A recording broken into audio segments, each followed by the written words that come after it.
Extra value meals are back. That means 10 tender, juicy McNuggets and medium fries and a drink are just $8. Only at McDonald's. For limited time only. Prices and participation may vary. Prices may be higher in Hawaii, Alaska, and California, and for delivery.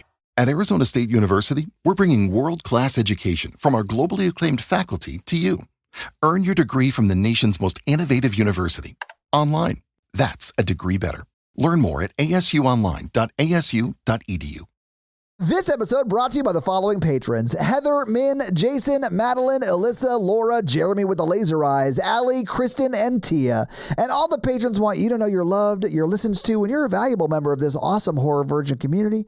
And if you want to hang out with us, do so in the Facebook group where we'll be hanging out daily. They put back out the Diet Coke with lime. I'm just over here freebasing Diet Dr. Pepper daily, so it's fine. I do love Diet Dr. Pepper, though. Yeah. I'll be in Texas in a week and a half, and I'm just preparing my body for the amount of Diet Dr. Pepper it'll have to drink. Because those people don't fucking believe in Coke products, and that's why they should all go to hell.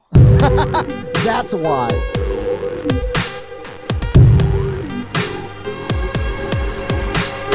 That's why, not because they're all my exes. Yeah, one of many reasons. Thank you for tuning into Horror Virgin. I'm Paige. And I'm your Horror Virgin Todd, which means I don't like scary movies, but you guys make me watch them. But this week, hang on, we have a special guest. Yes. Joe K. Yay! I'm back, baby. Welcome back. You made us watch this, and thank you. Thanksgiving is what you made us watch. I'm thankful that Joe came up to me after a comedy show and all but shook me and said, "You need to do Eli Roth's Thanksgiving." I did. I did. I accosted you for that one. I was like, you need to. We thought it was appropriate since Joe is a veteran of Thanksgiving at my house as well. I am indeed. That this was like the most appropriate conglomeration. Now I understand why you wanted to record this on Veterans Day. That makes sense. It is Veterans Day, isn't it? Yes. So this isn't the first time you guys have seen this movie, I'm assuming? This was my first time. It was my first time too. This is my third. This is your third. Perfect. Yeah. Perfect. In fact, I realized today while I was logging it on Letterboxd that the last time I watched this movie was exactly 1 year ago to the day. Fate! So you have a Veterans Day tradition. Yes. Yes. I was familiar with the trailer though. Okay. Yeah. Yeah. I love the trailer. I love all the Grindhouse trailers. They all have special places in my heart. Oh, wait. This was one of the Grindhouse trailers? Yes. Yes, it was. I completely forgot about that. Is this the third Grindhouse trailer to be turned into a feature? Yes, it is. Machete was one of them, right? Machete, Yes. this, and Hobo with a Shotgun. We've got to complete the set page. Have we not done Hobo with a Shotgun? Did you guys not do it before me? I don't think we've done any of those. And then after that, all that's left is Rob Zombie's... I don't think that one's going to get made. I want Rob Zombie's Werewolf Women of the Third Reich to get made. Werewolf Women of the Third Reich. I want that made. The problem is you're never going to get those actresses because they're all making a shitload as Fox News commentators. Topical humor! I really thought you were going to go down the route of they're all in the top 2% on OnlyFans. I mean, they might also be there. But listen, we all know they would never let brunettes on Fox News. So we're safe. We're safe from them being werewolves. I actually really want Don't to get made into a film. Which ones don't? Don't is Edgar Wright's Grindhouse trailer. And it is literally like a 70s haunted house giallo masterpiece of crazy. My favorite, like the reason I love it so much as a trailer is it tells you fuck all about anything going on and yet so much. Like it's the perfect blend of like, I think this is a haunted house, but so many things happen in the trailer that you're like, who's to say? Really? I don't remember that one at all. Yeah. I gotta go watch that after this. The problem with it is he's having trouble getting it funded because every time he walks into a studio and he's like, hey, I got a movie I'd love to produce, they're like, don't. I do remember the end. Don't look up. Don't look down. Don't look anywhere. Like, it's madness. Don't by Calvin Klein. Here's what I'll say about Thanksgiving, though. Oh, yeah. Back on topic? Yes. I was impressed by how much of that trailer makes it into this movie. Damn movie. Yep.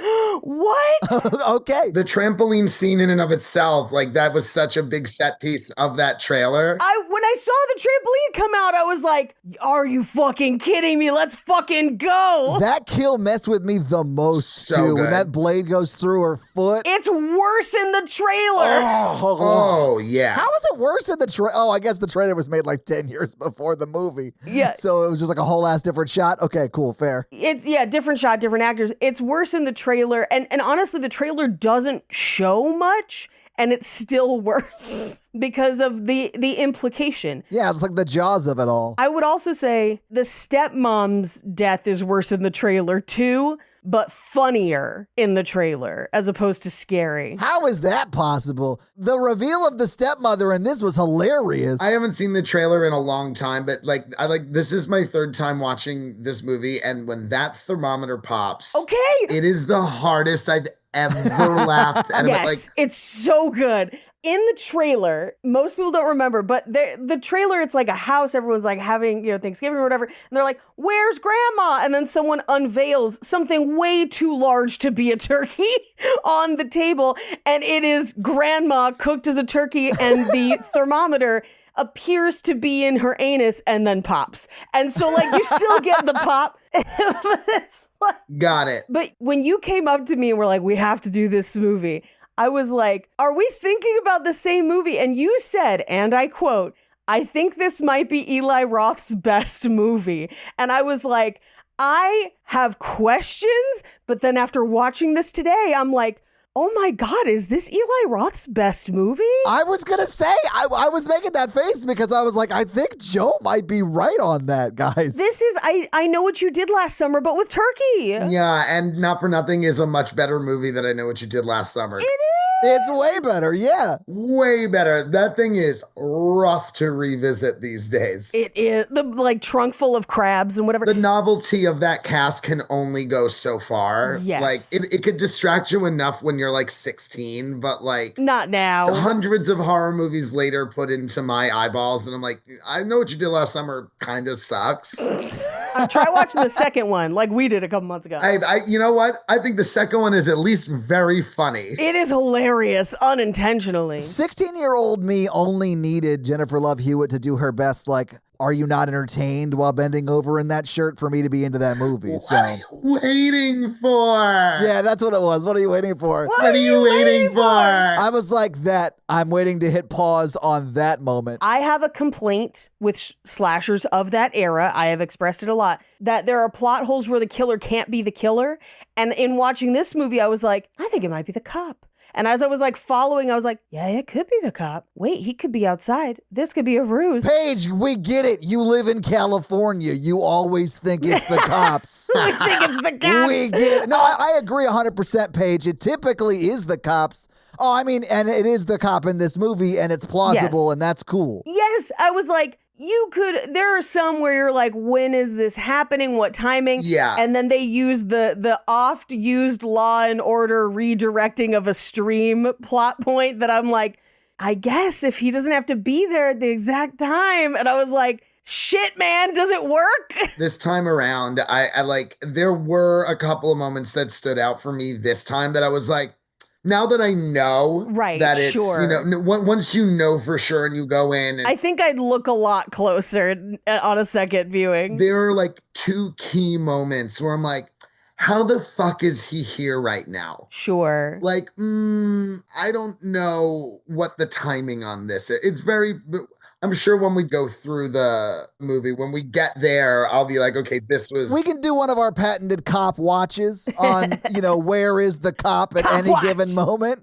in the movie. Where a cop watch. I mean, I would be here for one extra scene that revealed that he did have an accomplice, and it was Ryan, who disappears for 30 minutes of the movie. Who, by the way, learned that that's played by an actor named Milo Manheim, who is, in fact, Cameron Manheim's son. Yeah, okay. Because I looked him up because I saw the name and I went, I wonder if that's Cameron Manheim's son because he kind of looks like her. And then his big thing on Letterboxd, like his first credit was Disney Zombies and then Thanksgiving. Interesting. But also good casting on that, like along with the casting like Addison Rae, you're going to put teenage butts in seats. Yes. Like Eli Roth, the casting on this thing needs to be commended. Well, because they cast it like, and I know what you did last summer, but for today's generation. So I didn't know who the fuck these children were. Same. The star of this movie, I looked her up to. No fucking. She has 3 credits on Letterboxd, and Thanksgiving and Thanksgiving 2 are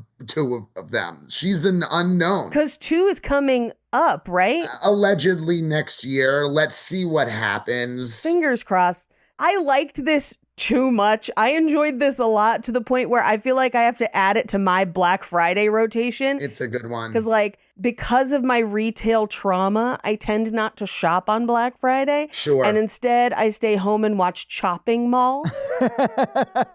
That does sound amazing. All I'm going to say about this movie is it's like way too much Jingle All the Way and not enough Sinbad. Like there's a lot of like them fighting in a like shopping setting and like a Black Friday sale kind of thing with no Sinbad. Or honestly, the Terminator. I could have used both. You could have used both.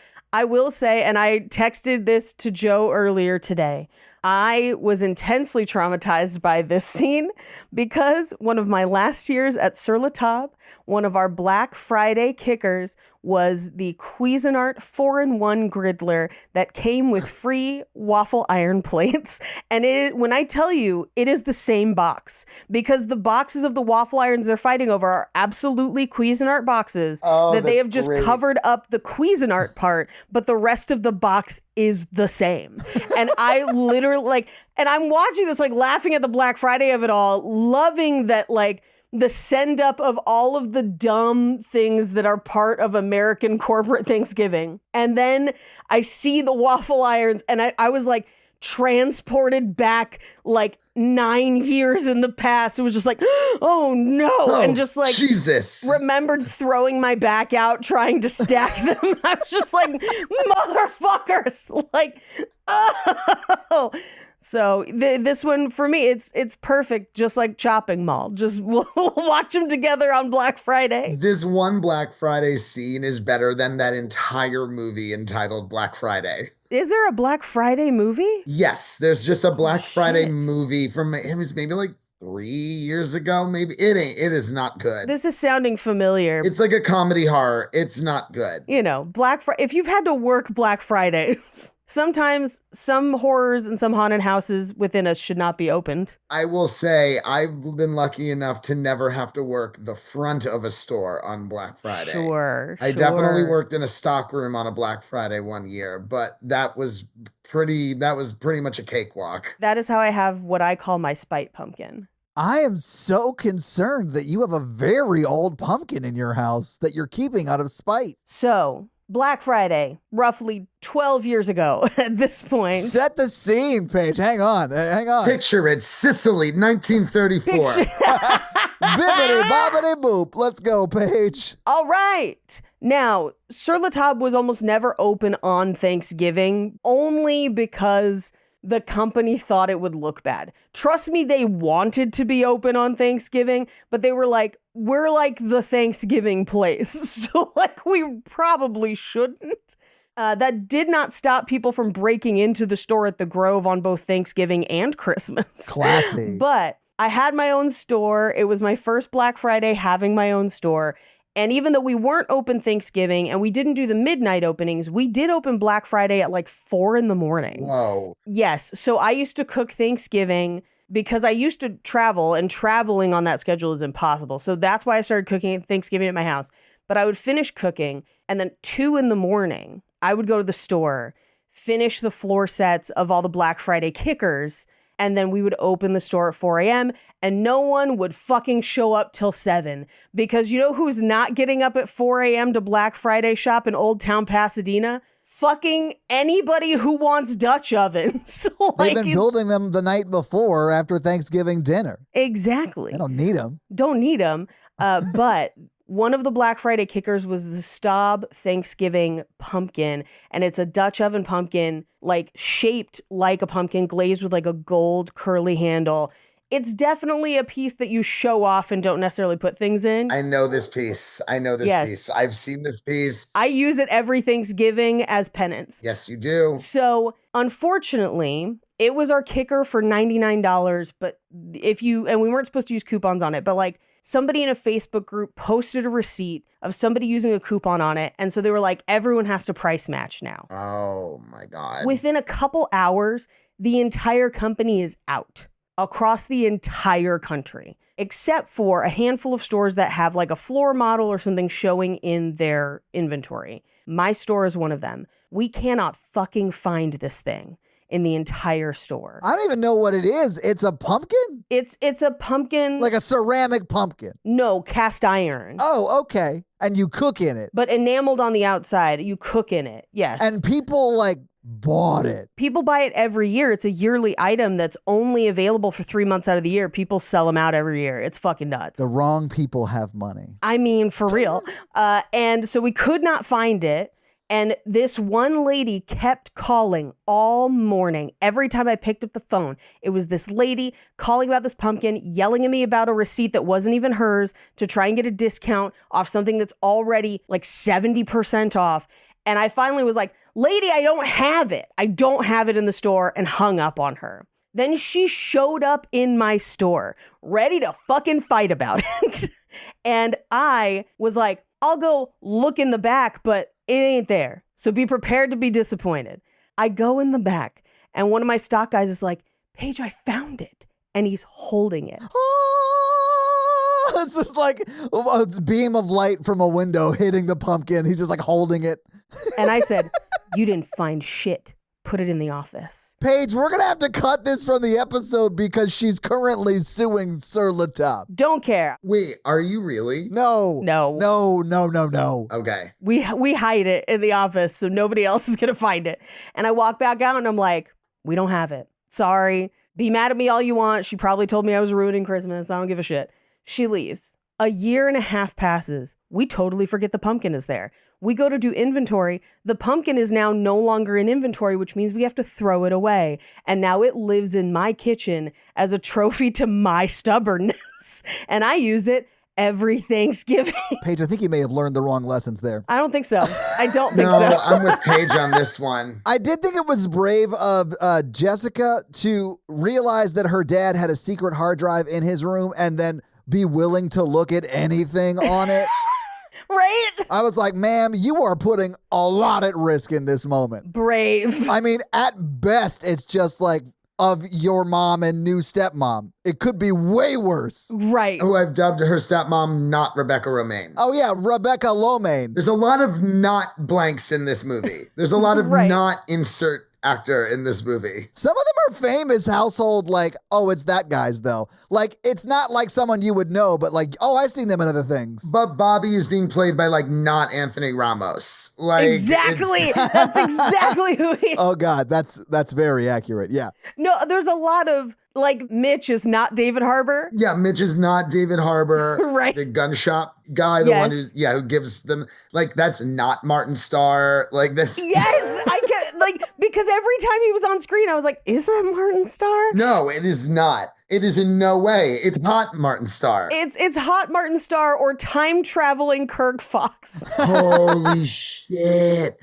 Oh, my God. It fully is time-traveling Kirk Fox. Like 20 years ago, right? Yeah. But yeah, there's a whole bunch of those, and like none of those girls are Emma Roberts, but they all could be. All of them are and are not Emma. They're Schrodinger's Emma Roberts. Right. Eli Roth famously cast all the women in this movie at an Emma Roberts lookalike contest. Convention. Yeah. And he was like, top 5, we'll take you. And Emma Roberts actually was 6th. Yeah. Well, if this movie came out 10 years ago, that would have been Emma Roberts. 100%. It would have been. Yeah. 100%. Yeah. Yeah. She at the very least would be the one who gets the corn holders in the ears. Oh my God, that's one of my favorite kills in this fucking movie. The build up to that is so good too. It's like, I can't explain it because it's like the Q-tips in the ears. It's the ASMR. It is like ASMR for a like slasher. Like, I can't describe it, but that's what it is. Man, when he gets not Elle Fanning with those fucking corn holders, I lost my damn mind.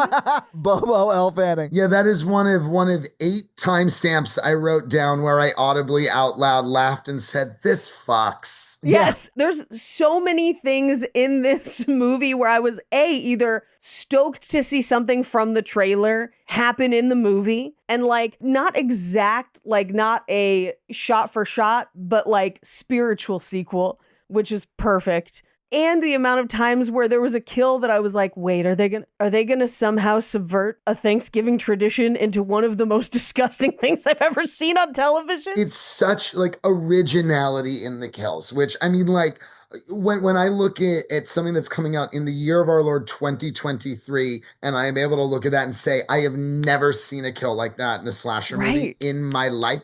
And I have seen hundreds of slasher movies. Like, one of the reasons I love like the original Sleepaway Camp movies so much is because like even in the early 80s, they were doing shit that no one's ever done ever. A curling iron, getting stung by bees to death so much that your arm turns into raspberries. Yes. Macerated raspberries. You had to bring My Girl into it? Yeah, they My Girl someone. They My Girl a guy taking a shit. Yeah. It's awesome. It's great. Well, and that's also like when they're sitting down to Thanksgiving dinner, and for a hot second I was like, oh, are we going to get a Texas Chainsaw Massacre dinner again? Because I feel like a million people just redo what Texas Chainsaw Massacre did. Yeah. And this movie instead is like, go around and say what you're thankful for. I was like, the camp, the madness. This is, it's truly one of my like more recent favorite Final Girl lines like ever of the like, you know what I'm thankful for? The service in this place. Yeah. I'm like, yes, bitch, let's go.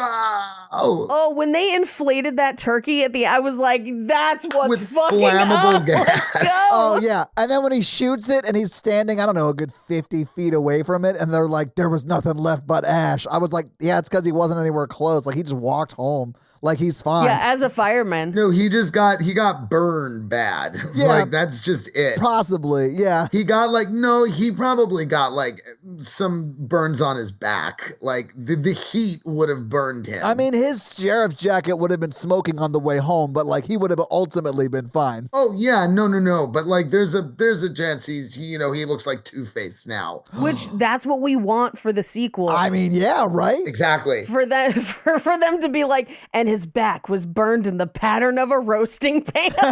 Like, and he's still smoking. Because that's the kind of shit this movie's gonna do. Like the back, like part of the turkey balloon, like attached itself to his back, like it melted onto his back. So now he's got like the giblets on his neck. He's like now like part inflatable turkey man. It's got like the little nipple part where you would put the hose to inflate it, just like grafted to his back permanently. Love. There's so much to love about this movie. There's so much to love about this movie. So perhaps we should go through it scene by scene, guys. Now, wait, I just want to say before we get into this scene by scene, I just want to disclaim before we go any further, fuck Eli Roth. He's an asshole, a piece of shit. And I never want to put a penny in his pocket again. Anybody out there that's like thinking like, ugh, why are we talking and like celebrating Eli Roth right now when he's like just so crazy? We're not. We're celebrating this movie. We're celebrating Thanksgiving. Yes. Yeah. Anyway, I love this movie. Let's go by scene by scene. This movie opens on crickets and then kind of sexy, heavy breathing. It definitely meant to be spooky, and maybe I'm just broken, but kind of sexy. Anyway, it turns out to just be Patrick Dempsey climbing upstairs. He shows up. He's sheriff, and he's showing up to somebody's house for Thanksgiving, and it seems like they're not family. It's Gina Gershon and her husband, not David Harbour. Mitch is his name. Isn't he Roy from The Office? No, that's not. Okay. He's so close, though. Also not Roy from The Office. Okay, got it. You know who he is, though? Have you ever seen Zach and Miri make a porno? Oh, yeah, of course. His name is Ty Olson. Can I just guess how many things he has acted in. I know that name. Also, Charlie's Angels, right? No idea. Ballpark 55 credits. 55 credits. Paige, do you think it's over or under? Well, actually, just guess how many credits. I'm going to guess 129. Paige, if you combined them, you'd be closer. It is 186 credits. Damn! This dude has one of the most prolific careers ever. He has to do voice acting. X-Men. He was in the first X-Men. It is X-Men. And a lot of voice acting. You're not wrong. It's a lot of voice acting too. But Gina Gershon's cheating on him with the guy with the gun in this scene, the sheriff. McSteamy. No, McDreamy. He becomes McSteamy when he gets blown up by the turkey, Paige. There you go. Right. There you go. Right. There is like a weird vibe between him and Gina Gershon immediately. Sure. Yeah, she's based in his turkey. Yes. Like she has his baby in her belly. We don't know that until later, but yes. Also, upon repeat viewing, one of Patrick Dempsey's first lines is a huge tell. Ooh. When he says, "I'm a single guy who knows my way around an oven." Because he did bake the pie. Because he did bake the pie, and then he baked the stepmom. Yeah, he did baste her though. He knows his way around an oven, and I was like, ha, that's funny. I loved that he seasoned the stepmom liberally. We'll get to it when we go. I love that he put 10 little booties on each one of her toes.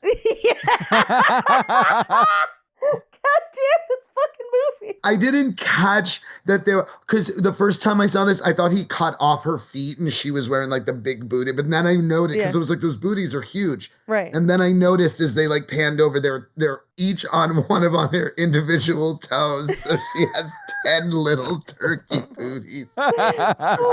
Jake came home as I was watching this and I was like, this might be kind of good. And I think I need to watch it again. And he was like, really? And I was like, I promise you. It's wild watching this after Thanksgiving. Like this is night and day, like a good version of that. Like it's the opposite of how bad that one is. Although I enjoyed that one. Exactly. Yeah. But it's just like, this one is a good movie. That one's a bad movie, so it's good. No, but like this is like a real movie. Yes. Yeah, this is a real movie. Yes. He did bake a pie, which made me want to bake a pie for my birthday. Because I've just been craving my own pumpkin pie, and it's been like a year. So, it's a craveable pie. I've never done anything I was so proud of. I wanted to brag to other people about how great it was that I missed me doing it. Paige, I want some of this pumpkin pie. It must be amazing. Joe's had it. I have. They can attest to the greatness. Yeah. Damn. Yeah, I can. I do love a pumpkin pie. Pumpkin pie with a cinnamon orange streusel crumble. I don't know what half of those means, but all of it equals delicious. It's so great. Anyway, so they are all kind of gathering. They're going to have Thanksgiving. We immediately cut to another house, a much richer house, obviously, with a family kind of in like Thanksgiving turmoil. There's like a new fiance, there's grandparents, kids aren't really talking to parents, kind of very family stone. R.I.P. R.I.P. They are also about to sit down to Thanksgiving. And we find out that the dad of this family owns the local store that is opening on Thanksgiving. It is controversial. They're the only place open. And they have a big sale. Now he is the owner of the last Kmart. Yes. Like that's essential. Like yes. It's a one-off Kmart, Walmart. It's called like Price Mart. Yeah. Yeah, and it looks just like a Kmart, Walmart kind of thing. Yeah. Yeah, he owns the last Mervyn's. The last Gimbals. Yeah. They are open. People are kind of weird about it. He calls Mitch, who we'll find out is not David Harbour, not Roy from The Office, but that other guy from X-Men. And he basically calls him into work as the store manager on Thanksgiving that day. Yeah. Where crowds have already started to form. Now, have either of you been to a midnight shopping thing? No. For Black Friday? I would always show up like hours in because I was never going for doorbusters, but I was going to like the Best Buy to go like peruse like the $5 Blu-rays and whatever. Like, yeah. So anything that I ever wanted on a Black Friday. It was like, it'll be there. Yeah. Oh, yeah. It'll be there. I think once I did it for like a PlayStation, like once, but it was, again, relatively easy. So I've done it twice, once for Best Buy, and again, it was to buy CDs because this was over 20 years ago when I was a teenager. Also, it was something to do. Like, it was like, yeah, you want to go, like, we're all awake. We don't have to go to school tomorrow. Right. Who wants to go to Best Buy at 3 a.m.? Like, exactly. Let's go get drunk and go to the Best Buy. Like, I once went to Sur La Table at 4 a.m. to get a cast iron pumpkin. And some bitch told me they didn't have any. Yeah, she was real mean about it. Yeah, I heard her telling someone in the back, don't take that out there. Hide that in my office. I'm going to have to post a video or photo of the fucking the spite pumpkin. Wait, really quick, really quick, before we move on to the Black Friday like sale of it all, I just wanted to make a note that the turkey that they're talking about, the turkey looks like shit. It looks terrible. It looks awful. It looks like a paper mache turkey. Yeah, it looks like the set department was given like an Iron Chef style challenge. And we're like, hey, you have to make a fake looking turkey using nothing but like paper mache in your hopes and dreams. You have to make a set accurate turkey from Christmas Vacation. Yeah. It looks like somebody either is eating a whole turkey that they made 2 days ago and has been sitting in a fridge, and that's why it's lost its color, or like somebody deep fried a turkey, but like blonde, like they didn't fry it long enough. Yeah. Because it looks like it's fully cooked inside, but the skin is too light. Maybe they like their turkey rare.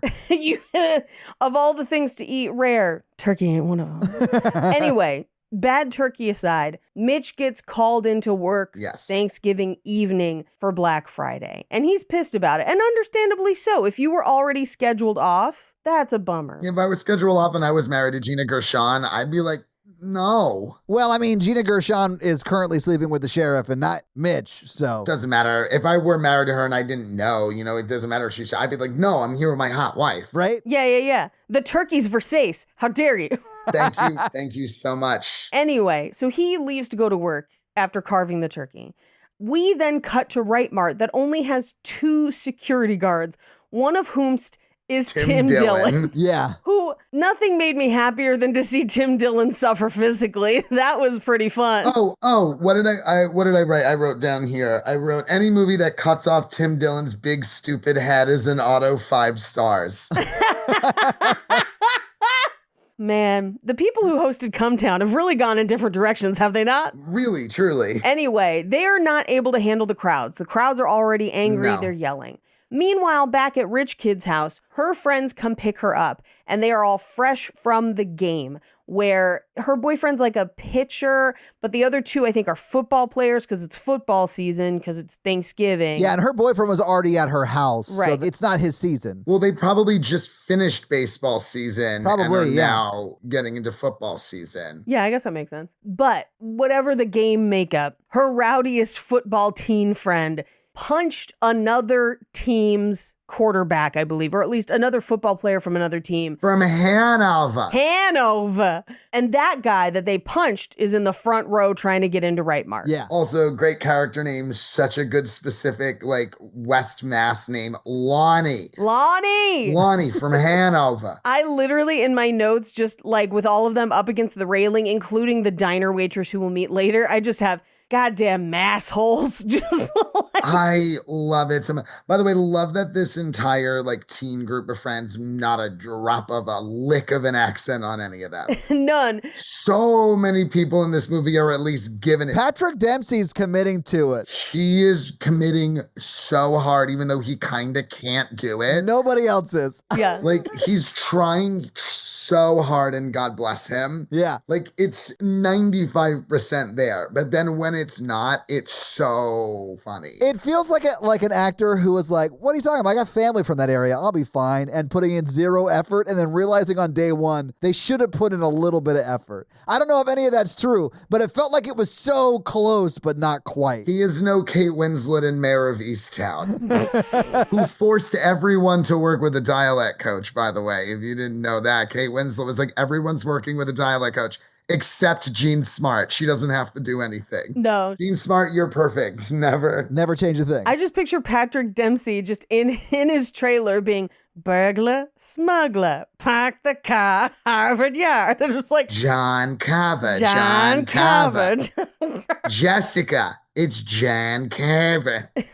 As I slowly just devolve into Peter Griffin. Oh, Peter. My favorite is they're like yelling at the railing. They're just like, give us a free waffle iron. I was like, that's the most Boston I've ever heard. Wrote down this line when Tim Dillon says, everybody be patient, please. And Lonnie responds with, you'll be a patient at Mass General. I'm like, that's a good comeback. I was like, hey, that's a good one. Good one, Lonnie. That's pretty good. They should have just like sound dropped in the cut your nails for God's sake. Yeah. It's very much that energy. Oh, yeah. It feels to me, have you guys ever been to like a concert where people were like just crushed? Like people actually do get crushed at concerts sometimes. Yeah. If you've ever seen that kind of thing, it's like the most like zombies people ever actually become. And they do a pretty good job of like looking that way at the beginning of this like set piece. Oh, yeah. Yeah, it's fucking really scary. Like, I mean, that's the thing is, this movie's really funny and really silly, but when it needs to be upsetting, it is deeply fucking upsetting. Brutal and in the Eli Roth style, very mean. Yeah. Yes. Yeah. But like, it is, for the first time, I think this whole movie, his brutality is so wonderfully counterbalanced with actual good comedic timing of things. Yes. I feel like his comedy in all the rest of his movies never, like, to me, part of me, reaches that actual comedic. Like, I'm like, I see the humor you're going for, and it's not working. I do think he landed it a lot better. Yeah, I agree. There's just something about, I think this movie just somehow the stars fucking aligned and everything came together. And like, I'm literally watching going, it's crazy this is an Eli Roth movie. It doesn't feel like it other than the gore elements, right? Yeah. And like, here's what I will say though. And I think part of the reason it succeeds so well is because there is not a genuinely likable person in the bunch. Everyone is flawed. Everyone has something you can kind of find fault with. Yeah. And so you can kind of laugh at them dying to a degree.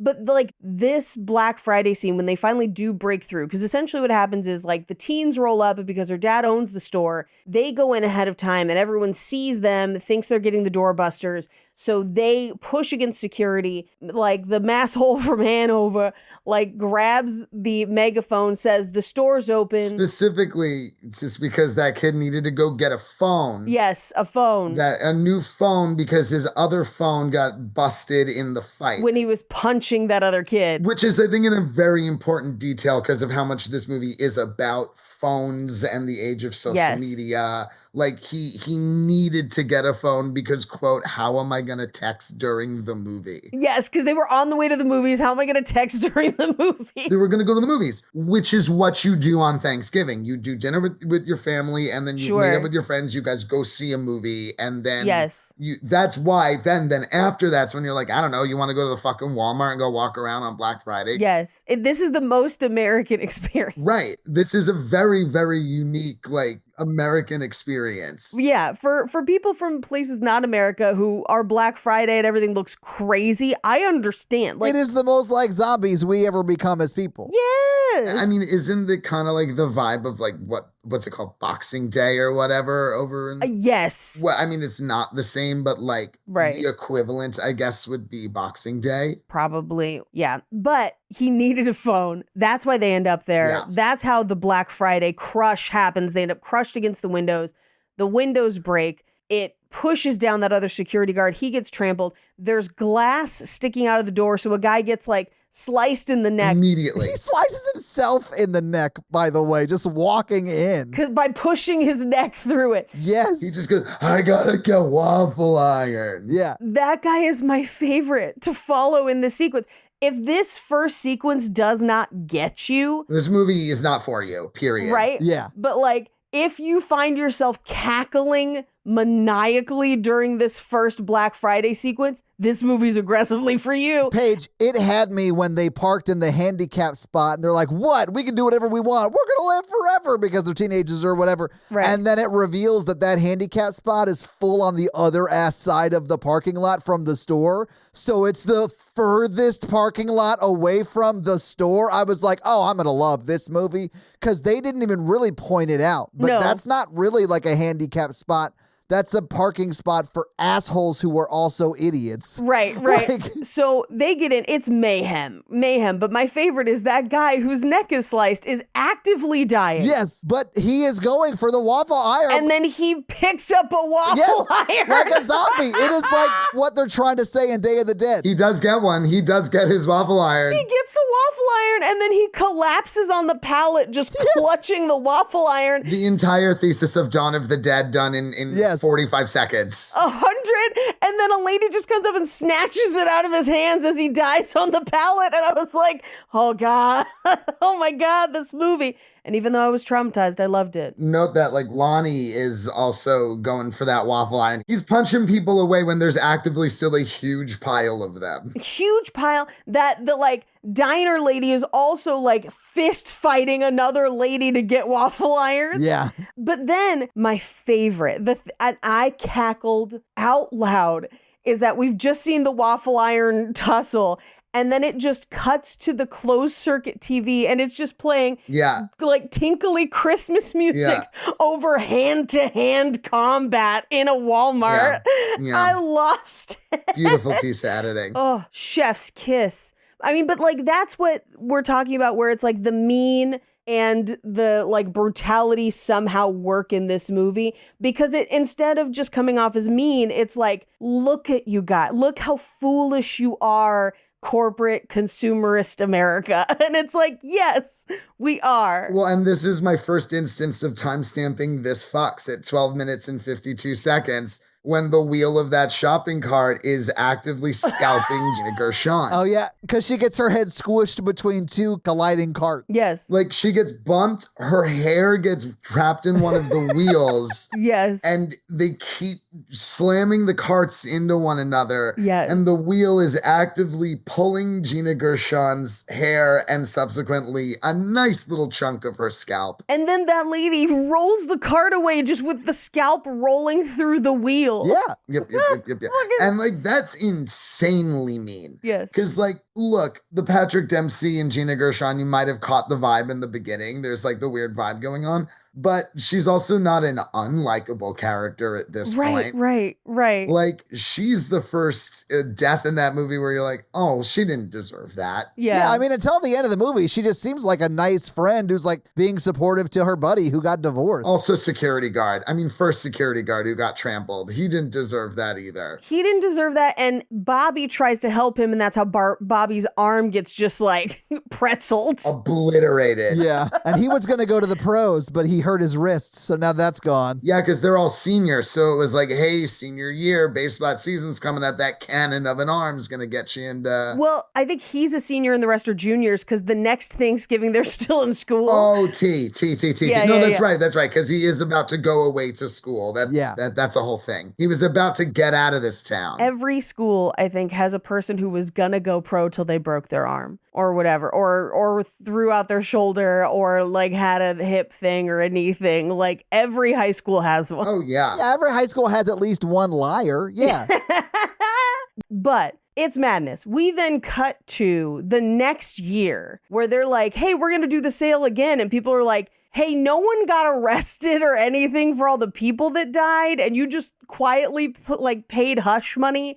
And then we get Mitch, who's like, my wife's blood is on your hands. The blood of all those people's on your hands. And you're just going to have another sale. There were only 2 security guards for a fucking crowd. Like, what the fuck, man? Like, what is happening? All correct. Well, he's clearly like sued them and they've, well, and a bunch of people have sued them, but they've settled out of court and stuff. It's just like a really big setup of like the rich dude in town who owns the store, like sort of bought everybody off and is like paying a lot of money to build that goodwill back up, sponsoring like scholarships and stuff. That man owns the biggest piece of economy in Plymouth. Oh, yeah. Specifically, we also have to know this takes place in Plymouth, Massachusetts. Yeah. Very, very specific. Very specific. And I do like that they're like, oh, we gave to this family foundation and for kids' college. Not to the people they actually hurt. Like the people who sued them, sure. But like they didn't do anything to make it safer or to give directly to the families of people injured. They just generally gave to general charities. Did you guys see what Mitch's sign said? It had something like, it's called Thanksgiving, not... And Thanksgiving, not thanks buying. Okay. I badly wanted it to say, it's called Thanksgiving, not thanks killing, because that would have been funny to me, but... That would have been... He just wishes his wife was still thanks living. If she was, she'd be thanks living with her new husband, Patrick Dempsey, the law in Hear Them parts. Yeah, and you know what? Obviously, ACAB includes Patrick Dempsey in this movie, but he looks yeah, of course, damn good in that uniform. I'll tell you that. I'll say that. There's the reason he becomes McSteamy at the end of this movie. If he was dressing up like that for Ookie Spooky Halloween, I'd be like, okay. All right. Okay. I'm seeing it. I'm feeling it this time, Patrick Dempsey. I'm getting it. I'm getting it now. It's like, did you see that Ethan Hawke greeted trick-or-treaters as the guy from Black Phone? I was like, those are children, sir. I love him so much. Anyway. So they're doing it again. People are not happy. We cut to the diner where we see that lady is a waitress. And this is the first introduction of the John Carver mask. Oh, yeah. John Carver. It's very kind of V is for Vendetta, though, because it's like anybody can be wearing this not Guy Fawkes mask. Whole town's going to be wearing them. Yeah. Yeah, whole town. Right. Even though, there's really only like 4 suspects in this movie. Fair. The whole town's going to be wearing them, but there's only like 4 people that are really pissed off. The only time we ever see like the quote whole town is in the parade scene, and we do see some people like who are just at the parade wearing them, but we'll get to the parade. Yeah, we will. Wow. Yeah, we'll get there. But we then cut to essentially like a pre-Thanksgiving carnival. It's almost like Harvest Festival. The bulk of this movie takes place like the few days before Thanksgiving, the second Thanksgiving, I guess. Yeah, the week leading up to Thanksgiving. Right. And this is where we find out that the video that their one friend took while standing on the register is now viral, and it keeps getting reposted and they keep getting tagged.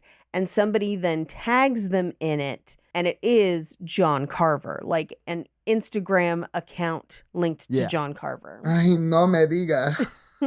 John Carver. But this is where Jess has to go film a TV commercial with her dad for the store at the John Carver house, which will be important later. But as they are all kind of meeting up in the diner to discuss what they're doing for the Harvest Festival and who continues to tag them, this is also where we find out that Bobby ghosted her and now she's with Ryan, this other guy that was in the crowd. Yeah. But the shitty guy, like the shitty guy who like recorded the whole thing. Yes. Him at the axe throwing booth. Yes. He's like, no, get my way, kid. I have another turn. Yeah. I got it in the outer rims, which means I get to go again. Hey, I won 3 times in a row, babe. I want a candy apple. That's great, babe. He is very much a high school senior who has the brain of a 13-year-old boy. Yes. Genuinely a very believable group of teens. Yes. I agree. Yes. And also a friend group I understand. Yes. You know how like usually when you put like, oh, this kind of person, and it makes like high school friend groups that you're like, this doesn't make any sense. But it is a group of jocks and their girlfriends. Yeah. Yeah. It is. That's it. One's a cheerleader. The diversity is in the women. Yeah. Well, and the reason they don't like Ryan is because he's not one of them. Right. Right. And he's a nerd. Yeah. Adderall. It's what smart kids do. It's what smart kids do. When are you going to finish my history paper? But this is where they're also passing out flyers for the party that they're going to charge tickets to. Yeah. Or they're not, but the McCarthys. Yeah. The son of the gun shop owner. Yeah. They're some of my favorite characters in the movie. Yeah. Where like later when they run up on him in the parking lot and they're like, are you selling guns at a school? What the fuck is wrong with you? He's like, no, I'm selling alcohol. He's like, I wouldn't do that. Come on, Jesus. I thought McCarthy was going to be a cop. It was going to be like revealed to be an undercover cop at one point. Because he's like always hanging out with high school kids. He does illegal shit all the time. Right. And he's obsessed with guns. I was like, this guy's definitely a cop. No, he's just small town mess, piece of shit.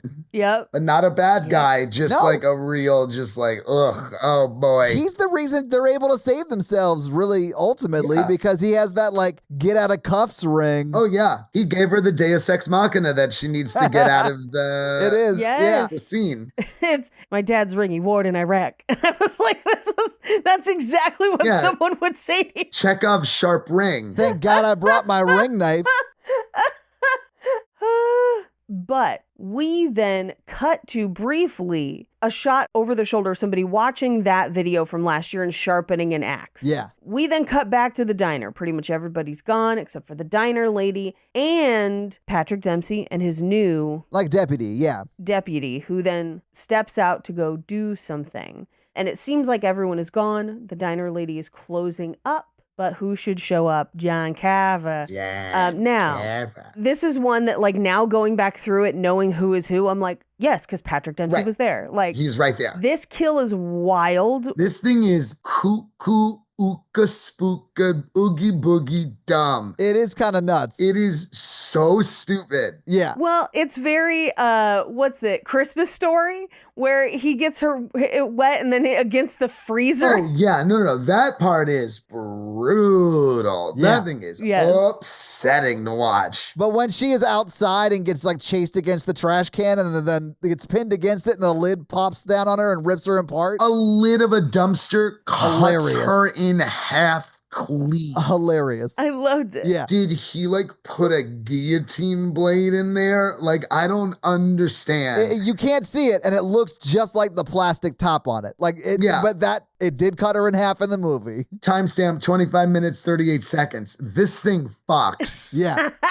I thought for sure, because the reason she goes outside is she hears the little bell on the door and is like, oh, he's gone. And I was like, bitch, why would you go outside then? That's where he is. I know. Love. It didn't like click in my brain the first time that the reason her phone ID is not working is because a chunk of her face is gone. Yeah. Yes. I thought it was funny because that's why she can't unlock it either, because her fingers are bloody. I thought it was because the first time I watched it, I'm like, oh, bitch, you smeared blood on the camera. But now I'm like, oh, wait, no, it's because like there's a whole chunk of her fucking face. A whole chunk of her face is gone. Yeah. But we cut to Right Mart, where someone has put the bottom half of her body, just the legs and butts, on the R of Right Mart. No, it's on the star. It's on the star. Oh, it's on the star, Yeah. but like on one of the points. Oh, the point of that star is up something. Yeah. Yeah. Oh, yeah. Between the clefts. There's a reason it's not falling. Yes. You might say it's pegged in place. Right. Yeah. But we then cut to the police kind of investigating, and they find some brick that Patrick Dempsey identifies as coming from one part of town, which will be the red herring later. But that's why he has them searching there, a place where it definitely isn't. I mean, but this movie does do a good job of explaining why the cops suck in this movie. It's because the head cop is the guy who's doing it all. Right. Yeah. Right. Also, they get tagged in a post again, and now we see that there's names on the table. Yeah. So we know who they're going after. We just don't know the order. Oh, no. Yes. Oh, no. I know what you did. I know what you did last Black Friday. Anyway, she goes to her dad and is like, hey, maybe don't have the sale because a person died and like, what?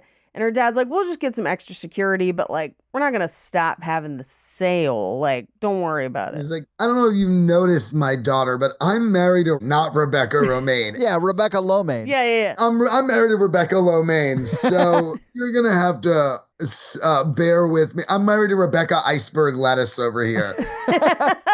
What's the most bland of lettuces? Because that's definitely what it is. Yeah. It's iceberg. She's no Rebecca Rodicchio, you know? Like, she's definitely a Rebecca Kale. Rebecca Arugula. Beautiful name. That's one of those words that if it didn't have its meaning, arugula would be a beautiful name. This is also where we find out that Scuba's name is actually Claude. And the reason they call him Scuba is because his last name is Dibing. Not even diving, diving. Yeah. Scuba diving. I do love that cop going, yeah, Scuba's better. Yeah, it's way better. Scuba's knows better. I definitely would call you Scuba too. Yeah. You live in suburban Mass. You don't want to be named Claude in suburban Massachusetts. Scuba diving. Scuba. You don't want to be a black kid living in suburban Massachusetts named Claude. It's too French. Massholes would have a field day. Oh my God. Anyway, so this is where Bobby reappears. And he's in rehab for his arm. He's doing better, but he's back working with his, I believe, cousin's tow truck business while in town. Yeah. But this is how he finds out that Jess and Ryan are now together. But this is also where Jess admits that her stepmother deleted the footage from the CCTVs in the store, but it might be backed up on her dad's hard drive. We also kind of find out that the stepmom was the reason the store was open. In the first place. She wanted to be open on Thanksgiving in the first place. Yeah. And then deleted the footage. It seems like this is part of, I will call it, the gold diggery going on. No diggery, no doubt. Correct. So this is where they kind of have to go to the cops. But Bobby is like not jazzed about the Ryan thing. Even though he ghosted Jess, it's like a whole thing. Yeah, I mean, he does kind of explain it in a very, freshman year of college way. Yeah. But it doesn't make him not sound like an idiot. Yeah. It was believable, though. It was believable, though. We cut to what I will call a Pepe Sylvia board of just red string and madness. Yeah. And somebody, like, the camera kind of lights on the security guard leaving, which is Tim Dillon, running away when the crowd gets there. And of course he was. Right. Gay little coward. You can say it. I know I can. That's why I'm excited to say it.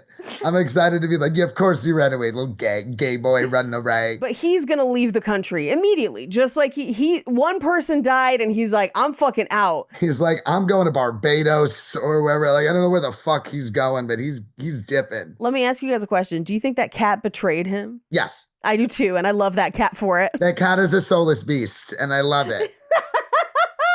The cat seems to like tempt him one way while the killer is another way.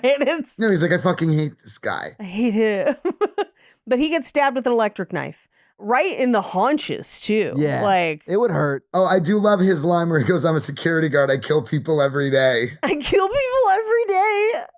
I also love that the killer feeds the cat. Yes. Literally saves the cat. Yes. Yes. Which is hilarious. It's also, I love that it's Eli Roth like flipping off that book and being like, fuck your save the cat bullshit. Oh, only the heroes can save the cat? Only Ripley gets to save the cat? I think it's also a way to kind of equalize the killer and the victims a little bit because, again, a lot of the people that die, with the exception of Gina Gershon and a few others, we don't like them. Like, they were horrible that day. It did contribute to people dying. Like, the diner waitress lady, that's why she dies first, because she... Yeah. She incites it. Well, no, because she kills Gina Gershon, like, specifically with her cart. Yeah, specifically. Oh, that's specifically her. You're right. And then Tim Dillon's character, he did run away. Like, that is 100%, like, he allowed bad things to happen. He didn't stand his ground. And so you kind of, in a way, are like, I mean, you shouldn't just go around killing people, but like, you know.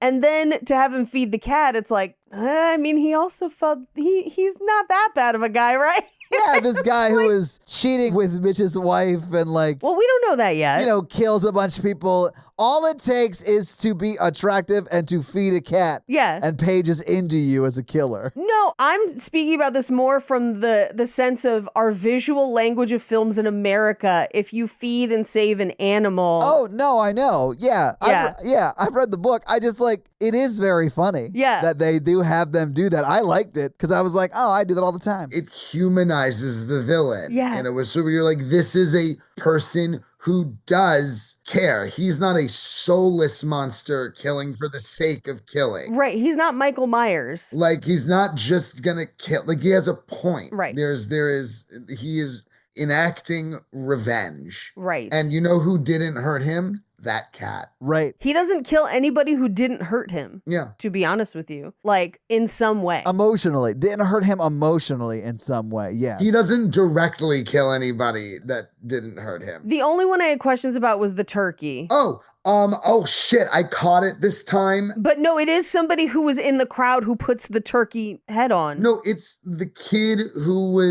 he was at the Black Friday. He was there. Yeah, he was there. He was, I think, the third banana when it was like the first security guard, Ryan, and then there's like the little short guy. Oh, maybe. Okay. Yeah, I'd have to watch it again. But like, it was one of those things where it was somebody we recognized. I definitely caught somebody at some point doing like, yeah, blah, blah, blah, blah. He's the turkey every year in the Thanksgiving. Yes. In the parade. Yeah, they definitely set that up. Yeah. They set that up, and that's the first time I caught that line of them. Like, I was like, oh, that's the significance of the turkey. Yep. Okay. No, I was going to say, like, the only other collateral damage that were, in my opinion, innocent was like the guy who dies via parade float. Oh, because he gets hit on accident. Yeah, he gets Mayflowered. Yeah. Like through his motherfucking skull. Yeah. My favorite visual effect in this movie, that thing looked insane. It looked amazing when it happened. I was like, oh my God. And then two little girls just screaming. As blood gets sprayed on them, it was amazing. Yeah. Incredible.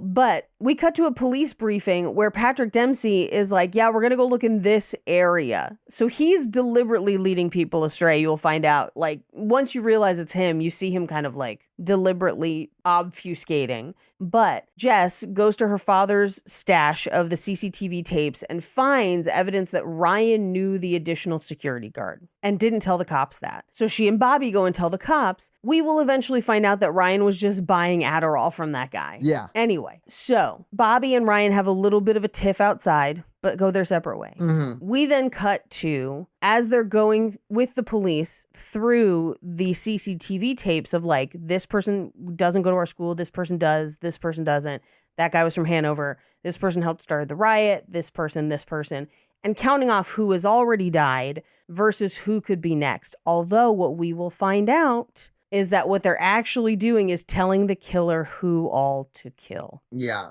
As he will say later, I couldn't have done this without your help. We cut back to school where the meanest but dumbest jock in the like friend group. So now we're at the other school. We're at Hanover now. Yes. No, we never go to Hanover. Yeah, that's Lonnie and the cheerleader are over at Hanover. Yeah. That hasn't happened yet because we go to the other school first where they do the speeches. Oh, right. Okay. Yeah. No, you're right. We do go to Hanover then, but that's actually kind of further on because we get kind of a little bit of the ecosystem of the kid who's writing the papers for people. Right. And yes. Right. Yeah. And this is where a van pulls up on them. They're kind of worried it's the killer, but it is the McCarthys who are basically like, no, we're not selling guns at school. We're selling liquor, booze, come to our party or whatever.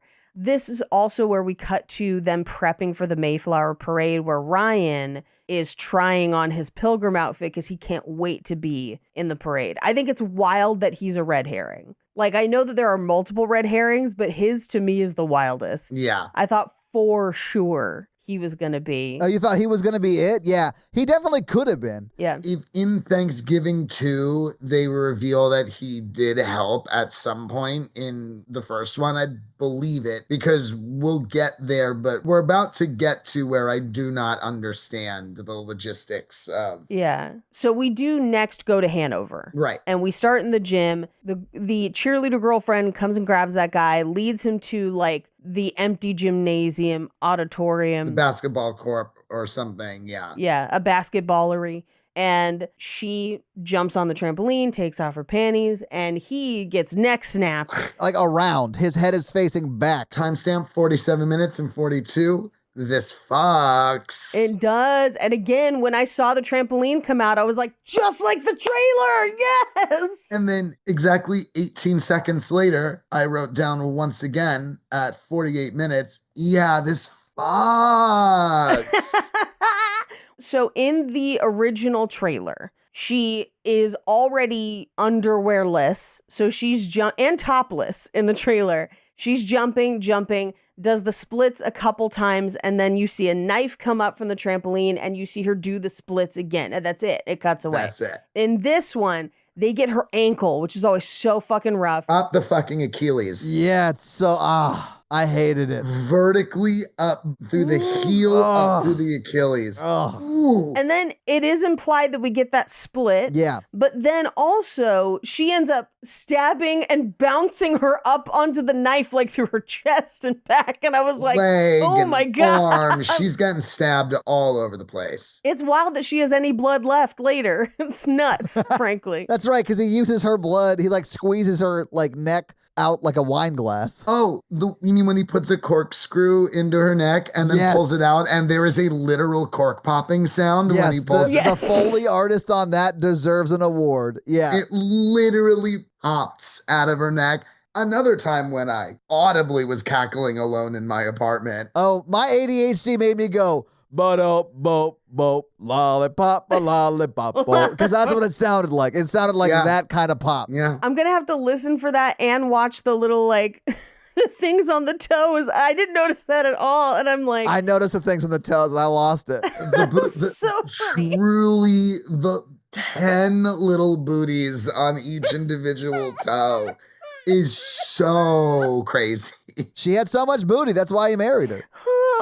Anyway, the game is canceled because Hanover's best guy is missing and one of the cheerleaders are missing and there's a serial killer on the loose. Her friends are mad about the game, but my favorite is the McCarthys are still in the parking lot and they just fire off an old gun and they're like, a blunderbuss. Like it makes it legal if you shout the caliber of the gun you shot in a parking lot. Right. Well, they were like, we were going to fire it after the game, but since the game's not happening, blunderbuss, it's bonkers. But they do say it was just gunpowder. It's just gunpowder. You can pack and, it shoots nothing out. It just like makes a big sound, smoke. Apparently. Yeah. Yeah. It's flash powder. It goes bang. And yeah. It's like them setting off cannons in football arenas when like people are there. It's not shooting an actual cannon. Right. No, they're lighting some gunpowder inside a giant cast iron pumpkin that Paige would not give them no matter how many times the head of the NCAA asked for it. I earned it. I earned that pumpkin. You did earn that pumpkin, bitch. And I will keep that pumpkin. Anyway, they're supposed to stay in pairs. So she goes back inside the school with Gabby and I forget the dumb jock's name. I forget his name. Was it Kyle? Ryan? No, Ryan's the nerd. Evan. His name is Evan. Oh, Evan. Guys, his name is Evan. What is happening? Evan. The other guy's name is Doug, and he lives. Doug's the security guard that dies. Scuba's the one that lives. Oh, shit. Yeah, you're right. Scuba's the one that lives. But yeah, Gabby and Evan go in, ostensibly, I think, to make out in the locker room. And Jess is waiting for them and texts them like, hey, are you guys coming? Like, let's go. And someone texts her back. Come here. Come here. Well, and we saw someone jump out and like kind of chloroform the two of them, so it's definitely the killer who's going to be meeting Jessica back there. Right. And Jessica then finds, like, because she like texts, like, where are you guys? And here's the pinging of the phone. Finds the phone in one of the recycle bins and then ducks just in time to avoid John Carver. Yeah. And then runs to the school hair salon. Okay, I wrote this down. I was wondering if this is maybe like a regionally specific thing that they have like cosmetology, like electives or whatever. Yeah. Yeah, because there's so many, like that is like a huge trade. I did wonder that too. It was not something that was offered here in the South, but maybe in the mass of it all they do. Maybe I just like that makes sense to me that a lot of hairdressers hairdressers. I feel like it's not so much a regional thing as much as it's an age of the school thing. And I know this sounds crazy, but hear me out. I mean, it's like an older high school. Yes. Older high schools have some of that trade stuff still around, like a shop or wood shop, auto body shop, and right. And I think most people don't remember this. In Greece, they have cosmetology at the high school. They do. So I think this might be a hearkening back from when you could still take trade stuff at high school as opposed to going to a junior college to do that. Also kind of, the language of this movie of being like, this town is one of those where like, if you don't get it, like this is how you get out of here. It's very blue collar. Yes. It's showing that this is a old blue collar town. Yes.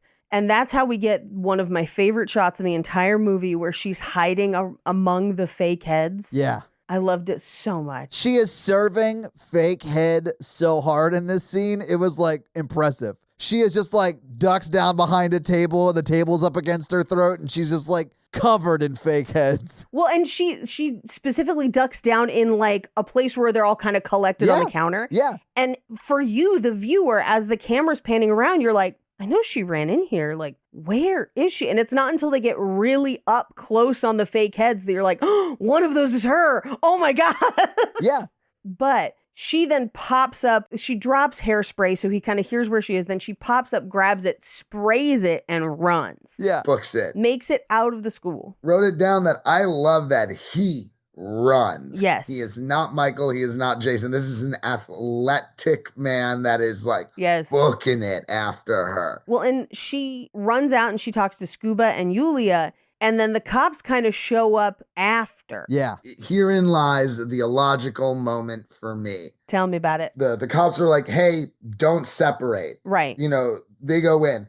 That I understand how then he can then go and pursue her in the school. How did he get out and changed and over there so quickly as to be able to... I mean, well, I will say that John Cava is wearing like a boiler suit. Yeah. It's like coveralls and a mask. Okay. Coveralls and a mask. Okay. And so I think it probably goes over the sheriff's stuff. It's like Clark Kent and Superman. And it could easily be unzipped, thrown into a trunk. Yeah. And okay. All right. And he is not immediately there when they get out. No, but his car could have been in like another school entrance and he just runs over to that entrance, throws the coverall in the woods or in his trunk and then drives over. Right. And there is kind of a distraction because she gets outside, she's talking, the other cops are there, he's just not there. And then Yulia's dad drives up and is like, we're going to Florida. Yeah, we're moving to Florida. This shit's weird. We're out. Get into the Mercedes. Yeah. This is also where I think he abducts Bobby to drug him because Bobby and Ryan get in a fight and he's like, cool off. Bobby and I are going to go talk over here. And he and Bobby leave. That's true. And then the Yulia thing happens. Yeah. And we don't see him again until like we are assuming that he's the killer, right? So yeah. Right. Yeah. Man, then he had Bobby in the trunk of a car for a long time. We'll talk about it when we get to that point. Yeah, put a pin in it. But neither of them are going to come to the parade. Yulia goes with her dad. Meanwhile, Scuba and Jess go to meet with the guys holding the party who have all the guns. Yeah, not Martin Starr. Or time-traveling Kirk Fox. Right. But I do love as they walk through the house, they're like, that kid's been here for 2 days. He drank too much white Zinfandel. I wrote that down. I was like, oh, watch that kid. He's been here for 2 days. Drank too much white Zinfandel. What? White Zinfandel? I do love that all the people that are associated with McCarthy, or is it McCarty or whatever? Yeah. They're all wearing like jean vests. Jean vests, like battle vests.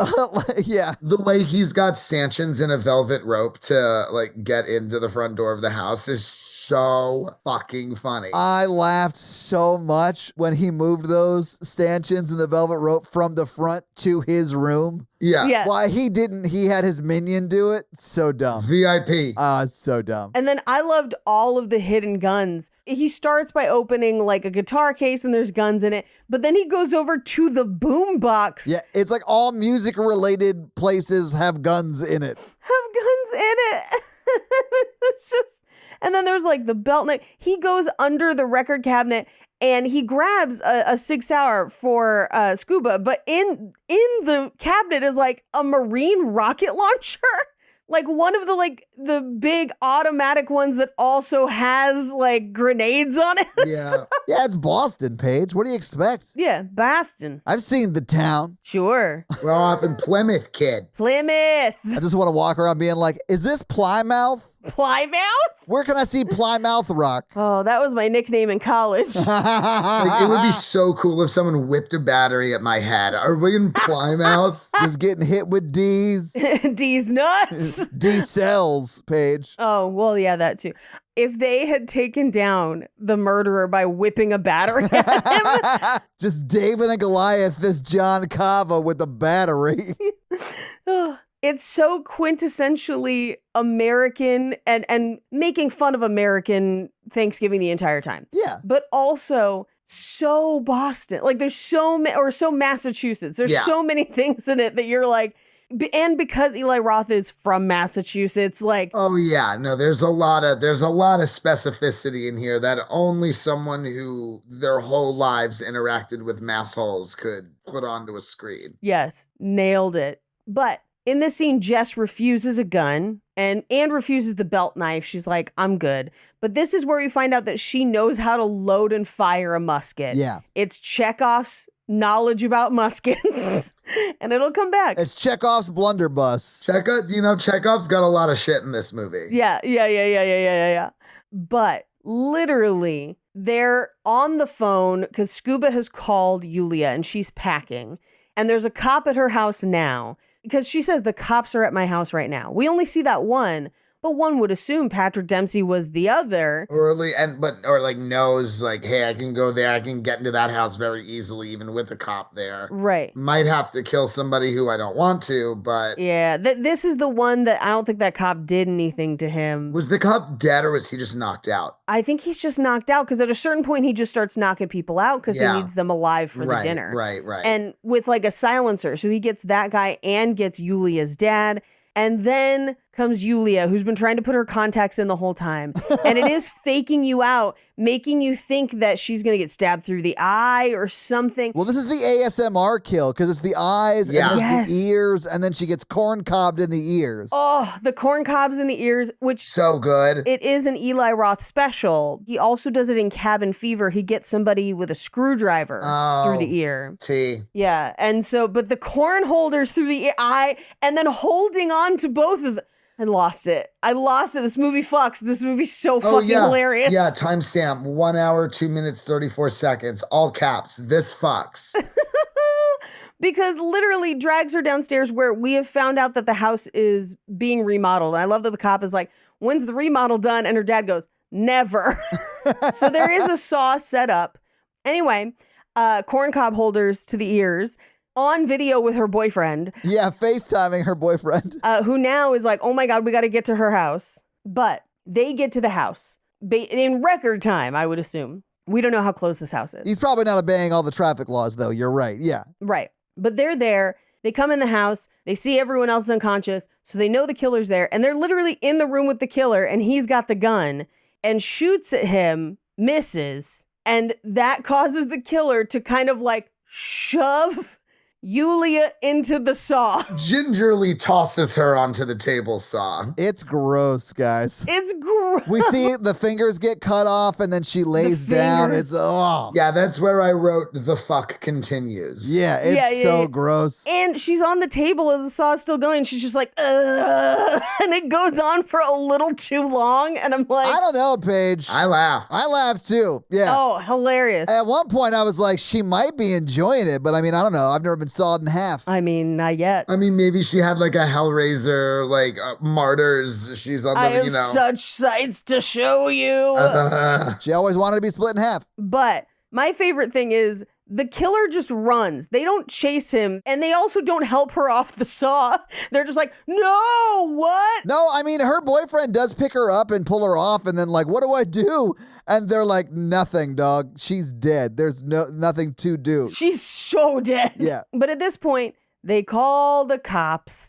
They kind of get her family and everyone together. And her family is like, we have to do the parade. Like, let's just not do the parade. We're not going to do anything. And she's like, we have to. This will draw the killer out. Let's all do the parade because then we'll all be in one place. He'll try and get us. And then we can catch him. Yeah. Not maybe the best idea for a parade with a bunch of masks, though. It's a Scooby-Doo plan A. Yeah. It's not going to go right. It's not going to go right. At this point, I was like, how is there 40 minutes left in this movie? I had the same thought. And then I honestly thought it was paced pretty fine back half of the movie. Yeah. But I was a little surprised we had 40 minutes left. But I think that that's because a lot of the kills, he's like really leaning in and having fun with the time it takes to kill each person. Yeah. Which I'm fine with for this kind of movie, though. Well, also because at this point, you think a lot more people are going to die than actually do. True. For a late game slasher movie with a decently high body count, most of the core cast makes it out of this movie alive. Yeah. Yeah. The one thing that I did think paced a little slow was the stepmom running away from him killing her. Sure. We could have done with one or two less of those beats. Yes, exactly. But see, that is that kind of little bit of Eli Roth DNA that like, he wants to have a woman trembling and crying on screen. This is my same thing with, now admittedly, I really enjoyed X, Pearl, and Maxine, that trilogy. Right. But typically with Ty West, I find a like, oh, I'm going to do something just to be shocking and do it for too long. And there's always one in like every one of them. Mm-hmm. And that always kind of annoys me, except for those three. And I think it's because there were other hands involved in the production of that film that maybe kept that at bay. Sure. And I kind of wondered the same about this of, was there a hand in this that kind of kept some of the Eli Roth impulses that tend more towards mean at bay? Yeah. Well, I mean, like, I think this thing is still brutally fucking mean. Sure. It just works for some reason with the comedy, you know? Well, I guess also because with the Eli Roth language of it all at this, but like he knows he's not gonna do a lot of harm to his final girl. Right. This final girl gets out of this thing only really mentally scarred and maybe a broken ankle. Right. Well, and honestly, that's kind of the same with Hostel 2. Sure.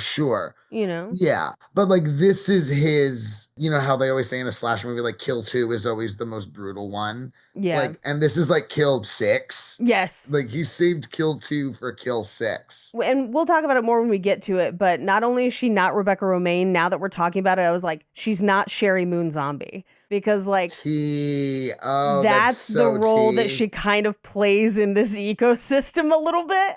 But she just doesn't have the crazy laugh. It's one of my few impressions.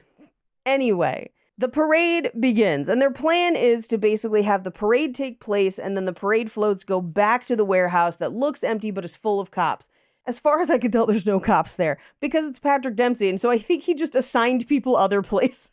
Of course. Yeah, he's just lying to them. He's the bad guy. He can do whatever he wants with the police force. Can we talk about, so this, before the parade starts, is when the McCarthys give her this is, my dad wanted you to have the ring you wore in Iraq. He said it was good luck. That's the nicest thing a Northeast masshole can do for you, is to give you something that they had during their service. I honestly thought this might be considered a proposal. I mean, you never know. Both of her boyfriends are alive. It would not at all surprise me that the guy who was hanging out with high schoolers, even though he's way older, selling them alcohol and providing them with guns, was not also into and wanted to marry a 17-year-old senior. Yeah, because, you know, he gets older, but they stay the same age. All right. But they have my favorite float in the parade, which is just Plymouth Rocks, and it's just him and his dad shredding on guitars on the back of like a pickup truck, and it's the fucking best, man. It's so funny. It was kind of great. Oh, really fun. So fun. And we see Face in the crowd. This is also where we see Mitch put the mask on, but also we know that Mitch has a completely different body type from everyone who's been killing up till now. Yeah. And also has a reason to hate the store. Like, he is a quote red herring, but it's pretty clear it's not him. Right. You know? It's clear that it's not him, but by rules of any other slasher movie, it very well could be. Right. I mean, how many times have you seen a slasher being like, well, it can't be this person because that's a completely different body type, and then it is that person? You're like, oh yeah, absolutely. Yeah. Every Scream film. Every single one. But also, I Know What You Did Last Summer does that, and also does the like, who is it? This guy who's the father of this guy, like the weird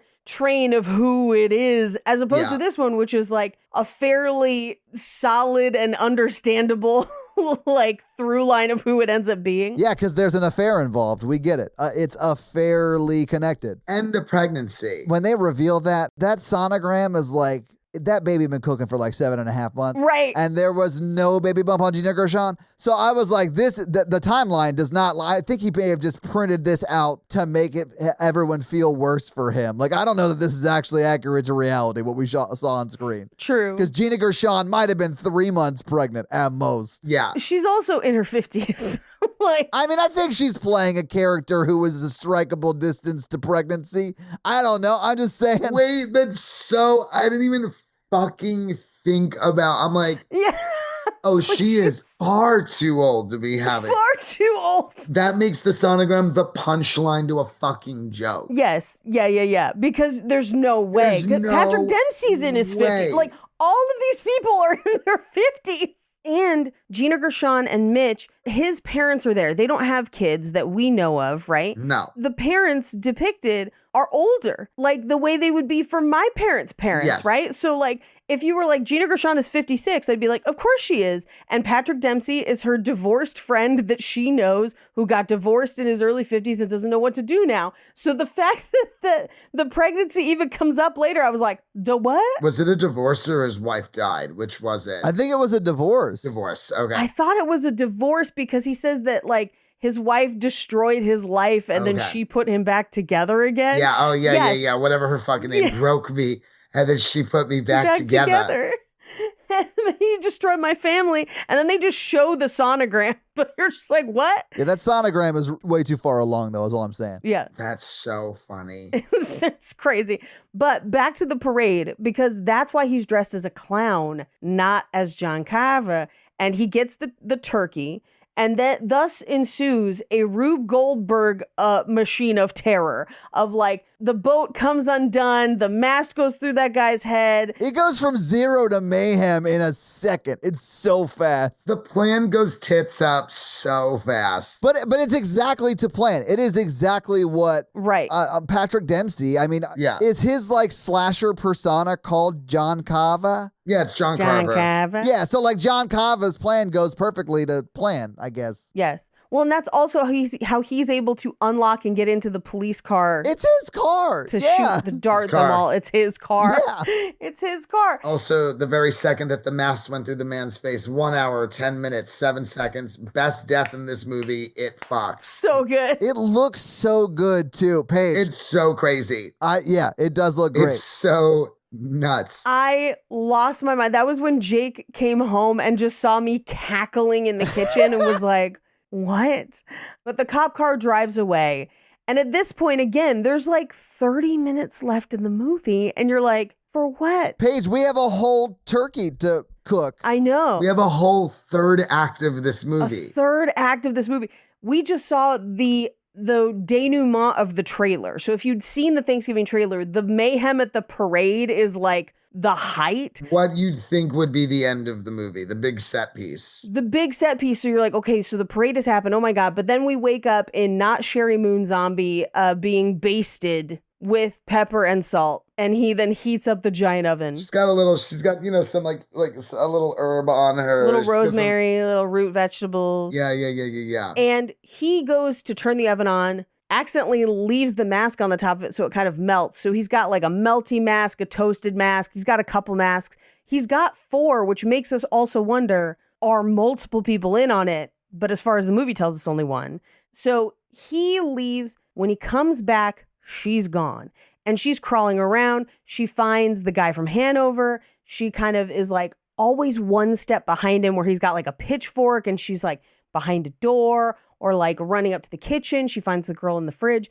And then my favorite is she makes a run for it and gets out the door and you're like, oh, she's going to, and then he just javelins that pitchfork. It just like spears her from inside the house. It's so funny. Just immediately, because I was like, is the mom going to get away? Oh. No. And then he loads her into the oven. Yeah, he's going to cook her. And then stabs that thermometer, the little pop thermometer, into her tit. Oh, was it the tit? I thought it was like up here. I thought it was like shoulder, but yeah, maybe. Typically you want to do it in the place that has the thickest muscle. So usually like thigh is best. But fun fact about being in an oven for a long time, the carbon monoxide will make you pass out. Oh, yeah. She would definitely burn and it would be bad, but she would not be conscious for very long. Yeah. But so she screams, it's terrible. She's burning alive, and then that little thermometer pops. As the last bit of air leaves her lungs and... Yeah, the death rattle. Yeah. Yeah, the death rattle, and her skin crisps up into a beautiful golden brown. Beautiful golden brown. Now, he has cooked her, and he's like set up the table, and everyone else is kind of unconscious at the table, which gives him time to be back at the police station, because we will find out they're not all that far from where this is happening, because he's at the John Carver house. He goes to the police station and he's like, he's got to be ex-military. Maybe he's got multiple cars. I don't know. And they're like, he's live streaming from Cordage Park. He's like, I'm going to head out there. So he heads out there. He does, yeah. And at this point, we get what I thought for sure was going to be a rehashing of Texas Chainsaw, but we reveal the turkey with the little booties on all the toes. 10 little booties. And this leaves all of the other cops to try and figure out where they are. She's also headless now, by the way. Yeah, the stepmom, because she's fully prepared. Yes. Yeah, they're going to eat her. She's fully prepared. Yeah. Yeah, it's not good eating. You need the neck to make stock. And so he does have her head to the side, and the cops break into where they think they're broadcasting from, but it's just something routing the live stream through a monitor to somewhere else, as on every Law and Order, anything that ever has a live stream. Yeah. It's the only trick they know how to do. But they all gather around to watch, and this is where he slices off part of the mom's leg. The dad throws up through his gag, which is pretty rough. It was so gross. I felt bad for the actor. Well, it's when he sees her severed head. It's when he pulls up the cloche and sees her severed head. Yeah, it is. This is also where we get the corkscrew with the pop. Yes. And she's been in his wine refrigerator. So good. It's so nuts. And he's like, let that breathe. He like sets it up. Also, the voice coming through on that mic sounds very much like Eli Roth. It does. I think it might be him with like a voice changer. I think it might be. I'll look when we get to fun facts, but he pulls Evan's gag off because he's going to do Evan first. He's got a meat tenderizer, and Evan just says, we're at an old house, come find, and he smashes Evan's head in with a meat tenderizer. It's terrible. They show a lot of it. They show a lot of it, which admittedly is out of the Texas Chainsaw playbook, but the difference in Texas Chainsaw is the person doesn't immediately die. In this one, they're like, we have fully tenderized this brain. And this is where he starts to explain, here's why I left you alive. Those people got killed because they were greedy. You were the VIPs, where you were greedy and then you taunted people. Yeah. So now everyone gets to watch again. But the ring from Iraq comes back, where she's able to cut herself free and then passes it to Scuba, who cuts himself free as well. They go running. He chases them. Scuba, unfortunately, gets slashed across the arms, but he's okay. He'll be fine. Oh, yeah. He'll never throw again, but it'll be fine. He'll have a wicked scar, but it'll be fine. Wicked scare. She runs, jumps over a chain link fence. Her mom's charm bracelet gets stuck, but she manages to free herself, but lands on what is probably at least a sprained, if not broken ankle. Yeah, it looked painful. And she is gone. Yeah, that was bad. Now, this is where we have to talk about his story about the trunk, because she runs all the way around the other building, right? Because there's like a big brick factory building and then the house. She runs all the way around, which does take her a while because she doesn't quite know where she is. Sure. Until she comes upon the car, the police car parked there, lights on, doors open, and he is on the ground bloodied. And his story is essentially is that like Bobby got out and bloodied him. I don't think so. I think this is where he laid a trap for her. And when she went to check if he was alive, he was going to try and kill her again. Like he was going to try and get her. But unfortunately, Bobby is there and she sees him go into the other building and chases him instead. I mean, Patrick Dempsey was definitely setting up Bobby to be, quote, John Carver. And that's why he had a mask on and had the coveralls on, right? Right. But that's also why when he runs in and Jessica sees him, Bobby now, take off the mask and like look confused and like stagger away, it's because he was fucking drugged. So like he's being truthful about some of this, right? You know, right. And it doesn't really matter because it plays out the way it plays out. But he definitely is faking it when she thinks he's dead here. Right. Yeah. Right. And he goes in and shoots, but we don't see who he shoots or if he shoots anyone. So for all we know, Bobby is away and fine. Well, he even says, I didn't kill him, but I think I shot him once. Right. Yeah. Right. And there'd be no reason for Patrick Dempsey to leave him alive. Like he wanted to kill him and make it seem like he was the guy. So like. Right. Now, here's the thing that I can't figure out. And it must be because either he didn't get Bobby and Bobby escaped, or she had yelled into the live stream somewhere that they knew where they were or something, because the police do show up and everyone gets rescued. Now, if Patrick Dempsey was the only one who knew where she was, there's no reason for him to rescue her. Oh, it's because, it was on the live stream. She says something like, "Oh, it's the John Carver house." It's which, the Carver house. Of course, yeah. this is why I was like, man, the cops suck, because it hadn't been revealed that it was Patrick Dempsey yet. And I was like, they didn't check to see if the layer the guy was using who looks like John Carver is the John Carver house. John Carver. But I mean, it makes sense because he's like the head of the cops. Of course, they're not going to do, anything good. No. Right. We cut to the police station where he basically tells her, like, everyone else is in the hospital, but Kathleen and Evan are dead. Right. Sorry about that. Sorry about that. Yeah. But then she looks down at his shoes and notices burrs from the forest that she ran through. Little nettles. Yeah. Little nettles.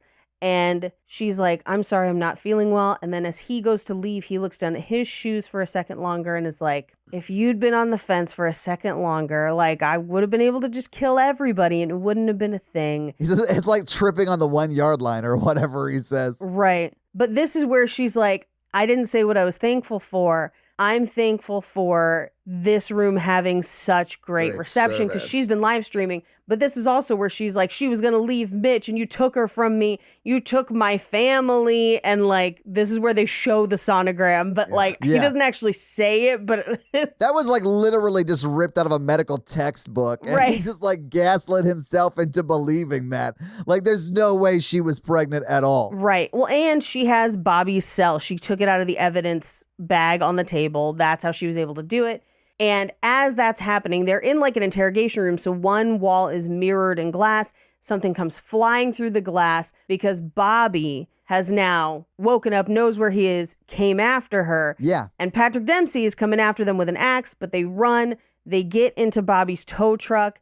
But on their way out, she turns the gas on for one of the inflatables. And I was like, motherfucking yes. Like, absolutely, we're going to have a Thanksgiving parade inflatable in the final set piece of this movie. Absolutely. I love that during the reveal kill, which is like after they reveal who the killer is and the killer is like explaining why they did it or whatever. Mm-hmm. This whole like, I don't know, speech from Patrick Dempsey is like the writer kind of giving himself a hand job for earlier puns. Yes. And I kind of loved that. They were like, hey, remember that time I said your stepmom would make a great dinner? Well, I wasn't lying. I wasn't lying. And I was like, oh, that's not only funny, but it's like the writer being like, I told y'all motherfuckers earlier in the movie. I told y'all, no leftovers. Yeah, the louder Patrick Dempsey gets, the more he loses the accent. Yes. Oh, yeah. Yes. When he yelled, no leftovers.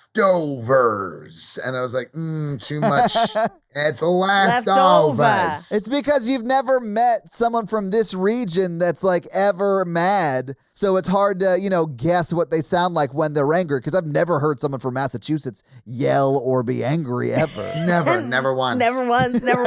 But this is where she finds a musket in the car, loads it, uses her mom's charm bracelet as the bullets, basically. Yeah, because it's the blunderbuss that only takes the blunderbuss. But she's putting like, it looks like ball bearings in it because it is like a work truck that gunpowder, yeah. Well, so she put the gunpowder in first, but she also loads like ball bearings in it. And then her bracelet. She went to go grab ball bearings. Yeah. No, the ball bearings rolled out of the fucking... Yeah, she loses them. Oh, that's why she uses the bracelet, yeah. Yes. And they all rolled out, so that's why she's like, okay, thank you, Mom. I miss you, Mom. Right. You have to learn to let go. When she opened that charm bracelet at the very beginning and the place for the photo's too small for like a whole picture and it's just like half a baby's face, I was like, what is even in this? Like, why would she have a picture of herself as a baby in this and not her mom, not a picture of them together? Like, what is this? It could have been her mom's bracelet. Maybe. Yeah, I think it was. Yeah, okay. With like a picture of her that was in her mom's bracelet. Okay. But even still, try to have the whole baby's face. Right? Anyway, it doesn't matter because it's Chekhov's bracelet that's going to get shot into the turkey that's going to explode McDreamy and make him McSteamy. Right. And as they're all like out, she's like, aren't you guys supposed to be in the hospital? And they're like, technically, yeah, but we saw the live stream and came over, which is a hilarious explanation. So funny. But she sees one of the firemen walking away and she's like, I think that might be, but like can't prove it. Nobody found his body. Nobody found anything. They're like, nobody could have survived that. We cut to her in bed with Ryan at some point later. Yeah. And she has a nightmare of him being in the closet in the fire, but she wakes up and it's Just a Nightmare. And that's the movie. So having seen the movie and talked about the movie, what did you guys think about Thanksgiving? Oh, I liked him a lot. I liked it a lot too. It's one of my favorites. Yes. Yeah, it's a lot of fun. There's a lot of scenes where next time if I do watch it again, we'll just like look away because the body horror is like pretty good. Yeah. And I hated it. But there's also some really funny moments, man. Yeah. Some really funny moments. Yeah, sometimes the brutal moments are funnier than the actual jokes, but the jokes were funny. Yeah. Right. Yeah, definitely. For the first time I could ever say about an Eli Roth movie for me is I'm like, the jokes really hit. They really hit. They really do. So I love this movie. I enjoyed it so much. I think I am going to watch it with Chopping Mall on Black Friday. Oh, yeah. Nice. Yeah. I like that. Yes. But Paige, do you have any fun facts for us? I do. Well, hit us with your fun facts. Turkey, Thanksgiving, fun facts. fact. So there's a lot of fun facts for this. We will not get through all of them. Some of them deal with the original Grindhouse trailer. Some of them deal with this movie. But we'll just start with a fun one. Eli Roth said the cat in the movie was such a good actor and performed on cue that he called him Leonardo DiCaprio. DiCaprio? DiCaprio. The name Love of the cat is actually Tonic and also worked on the 2019 Pet Sematary. I thought it looked familiar. Oh, that cat's an awesome fucking actor. No, that's a really good actor. Yeah, this cat fucks. This cat's a really good cat actor. Cactor, please. They got a cat with credits. Yes, Yeah. Cactor. Who's that Cactor's agent? God. I know, right? Eli Roth wanted all of the film's kills to be gory, but also creative, playing homage to Happy Birthday to Me 1981 and My Bloody Valentine 1981 as well. Love. Although I also think the new My Bloody Valentine is pretty fun when it comes to the kills as well. Oh, the one in 3D? The one in 3D. And then also, of course, the Nightmare on Elm Street series. And honestly, mission accomplished. Yes. That's one of the things we all noted about this movie. Yeah. All right, let's talk about the old trailer, though. According to Eli Roth, the film that was advertised per the fake trailer in 2007, so literally 16 years before this movie got made, Jesus. was about a kid who's in love with a turkey, and then his father kills the turkey, and then that kid kills his own family and goes away to a mental institution and then comes back to take revenge on the town. And I'm here to tell you, I'd watch that too. I'd watch that too. Isn't that the real story behind the Amityville horror or something like that? I mean, kind of. It's not. It's not. But in an interview when they were doing this movie in pre-production, he basically said that this was not based on that trailer, although it does have a lot of the pieces. He said that he thought of this movie as essentially the original one from the trailer was a movie so offensive that every print was destroyed and the scripts were burned. The director disappeared. The crews changed their names. But one person saved the trailer and uploaded it to the darkest corners of 4chan. And now people are trying to make a film around that trailer, which I actually think is like a real roundabout bunch of nonsense, but makes kind of sense. Like, yeah, I do see that in this. Yeah, I could see that. I could even see Eli Roth just straight up being like, oh, no, that was going to be the plot of Thanksgiving too. Right. Oh my God. And it's just like a completely different story in Thanksgiving 2. Hilarious. I can't wait to see what Thanksgiving 2 is now. Amanda Barker, who played Lizzie, is actually from Hanover, Massachusetts, and she is the 9th great niece of John Carver, and her accent in the movie is genuine. Oh, yeah. I could have told you that. So Eli Roth was in the process of casting the movie when his friend Gina Gershon texted and said, "When are you putting me in a horror movie?" And he responded, "Today. Actually, I have a part for you right now." He's like, "I'm going to rip your scalp off. You're going to love it. Let's do this." Gina, you're going to get hit in the head with a shopping cart. You're going to love it. You're going to love it. The font used for the title card and end credits is the same from the trailer. And also, one of the lines from the trailer was, "White meat, dark meat, all will be carved." And that's actually the caption on the Instagram post from John Carver. Hilarious. Incredible. Yeah, sick. Now, this film was co-written by writer and director Eli Roth and stuntman Jeff Rendell, who in the fake trailer played the killer known as the Pilgrim.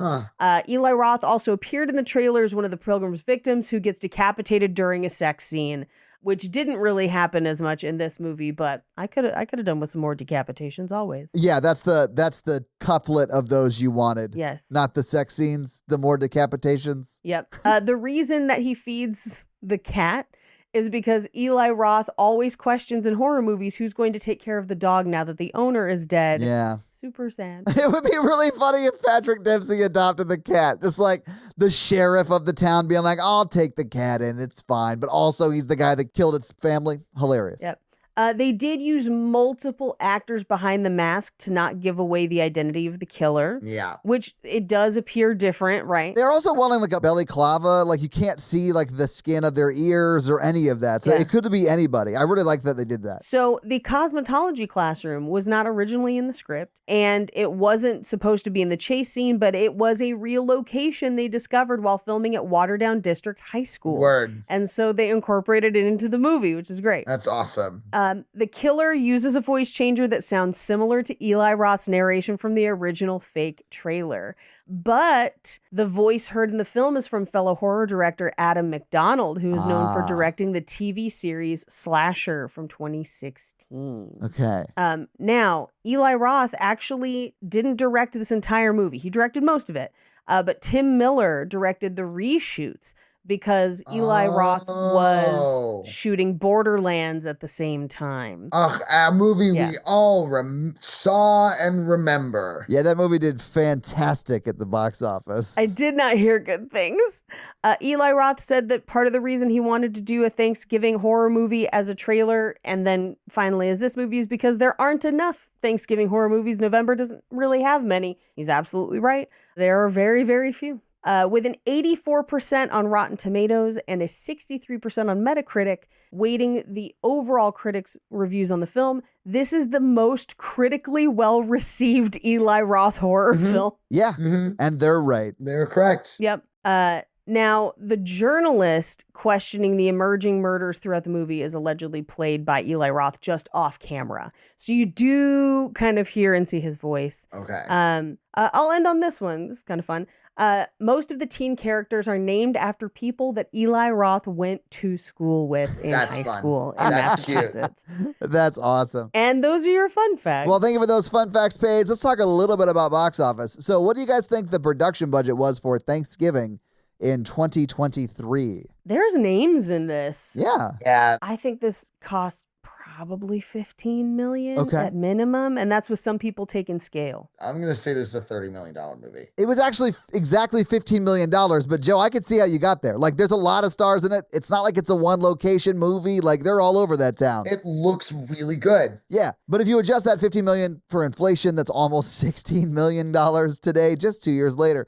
Okay, so this movie came out on September 17th, 2023, and it was third in the box office that weekend. Nice. The number one movie that weekend was The Hunger Games, The Ballad of Songbirds and Snakes. Pretty good movie. Number 2 was Trolls Band Together. Number 3 was obviously Thanksgiving. Number 4 was The Marvels, and number 5 was Five Nights at Freddy's, which we've also done an episode on. Oh, wow. Number 6, Taylor Swift, The Eras Tour. Anyway, what do you guys think Thanksgiving brought in its opening weekend? It's wild to think that the scariest movie was at number 6. Opening weekend, it probably brings in $6 million. Yeah, I was going to say like 6, maybe like 6.5. I realized it was third, but it brought in $10.3 million in its opening weekend. Yeah, it did really quite well in its opening weekend. That's why they're getting a sequel. Yeah. It was in theaters until January 26th or that weekend, but it's only 11 weeks. That thing was playing in AMC's for a long. There seemed that the whole rest of the year there was always one screen dedicated to Thanksgiving twice a day. The movie only spent the first 2 weeks in the top 5. After the second week, it was 10th and then 13th, and then was never again in the top 20 even. But what do you think it brought in domestically at the box office, that being Thanksgiving? Overall, from September to January, I'm going to go ahead and throw the number back out there and say, let's say it was 30. It overall made like 30 in its whole run. Okay, Paige, what do you think? That's about what I was thinking. I was thinking like 32. Yeah, it's $31.9 million. There you go. It also brought in just over $14 million internationally, so a total of $46 million on this movie on a budget of 15. It definitely made money. They're definitely, well. I mean, I purchased it on Prime because I like. Nice. You're going to watch it again. Yeah. I do want to put a button in something, though, because this movie, Thanksgiving, brought in $46 million worldwide. Another movie that was mentioned, Borderlands. Guys, serious question. do you think Borderlands made more or less money worldwide than Thanksgiving? That's less. It's less. I actually think Borderlands probably made more for one main reason, and it's something that happened with Thanksgiving too. And that's that Thanksgiving is an American holiday, which means that it might not translate in other countries, which is why it maybe didn't make as much as Borderlands, which is based on a video game. Yeah, Paige, the number to beat Thanksgiving is $46 million. Mm-hmm. Borderlands brought in $32.9 million worldwide. No way. That's a horrible return on that movie. Oh my God. But Paige, I've got good news for you. That movie only cost $115 million to Thanksgiving's $15 million. Oof, magoof. Maybe you should stick more to the IP when you make a movie about a video game. Anyway, that's your box office. But Paige, do you want to hit us with that scary scale? Sure. Our scary scale is a scale of how scary we found this movie today, with 1 being Ghostbusters, 10 being Texas Chainsaw Massacre. How scared were you today, Joe? Let's say like 4.5. There's like genuine, there's genuine scary, good moments, and there's some good jump scares in this. Yeah. And upsetting things. You're like, ooh, but I mean, it still is silly. Yeah. So I can't say it's like a full 5 because that's for scary. I can. I'm going to say it's a full ass 5 for me because there are a few jump scares. There actually aren't a ton, which I'm thankful for because those get me the most. But the body horror in this is the body horror is intense. It's really good. If you like body horror, you'll love it. I hated it, but it got me. So job well done, I guess. I think if it weren't played for laughs, it would be a 5 for me.